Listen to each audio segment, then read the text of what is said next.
জম্মু কাশ্মীরের পহেলগাঁওয়ের জঙ্গিদের হাতে পর্যটক হত্যার প্রতিবাদ জানিয়েছেন স্কুল অফ সায়েন্সের ছাত্রছাত্রীরা। বুধবার রাজধানীর শ্যামলী বাজার স্থিত স্কুল অফ সায়েন্সের অফিস প্রাঙ্গণে হয়েছে এই প্রতিবাদ কর্মসূচি।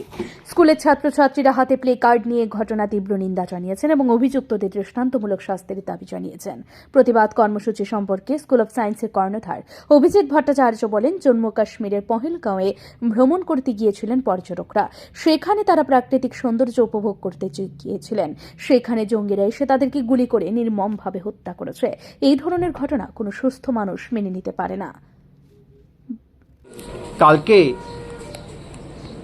সন্ত্রাসবাদীরা জম্মু অ্যান্ড কাশ্মীরে আমাদের প্রায় 28 জনকে হত্যা করেছে।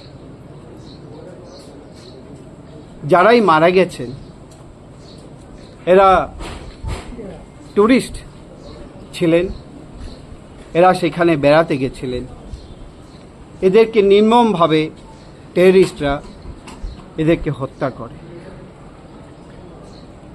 কেন হত্যা করে সেটা কারণ কেউ বলতে পারে না, কিন্তু একজন ভারতীয় নাগরিক হিসেবে সেটা বলতে চাই। যারা প্রাণ দিয়েছেন এ দেশের জন্য, আত্মীয় স্বজন যারা নিজেদের আত্মীয় স্বজনকে হারিয়েছেন, ওদের প্রতি রইল আমাদের সহানুভূতি এবং সমবেদনা।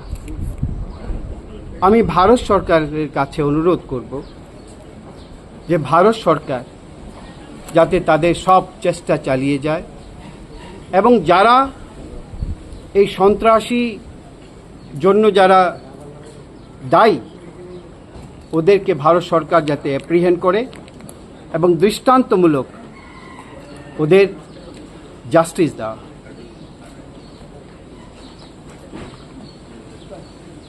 ভীষণ এমন একটি মুহূর্ত যেখানে আমরা ভাষা হারিয়েছি। এটা কিভাবে আমরা কন্ডেম করব এই বারবারিক অ্যাটাকের এগেনস্ট। যাই হোক, আমরা আশা রাখব ভারত সরকার খুব দ্রুত অ্যাকশন নেবে এবং জনগণকে বলবে যে কারা কারা এই জঘন্যতম সন্ত্রাসের জন্য দায়ী। ধন্যবাদ। ব্যুরো রিপোর্ট, ঋদ্ধি নেটওয়ার্ক।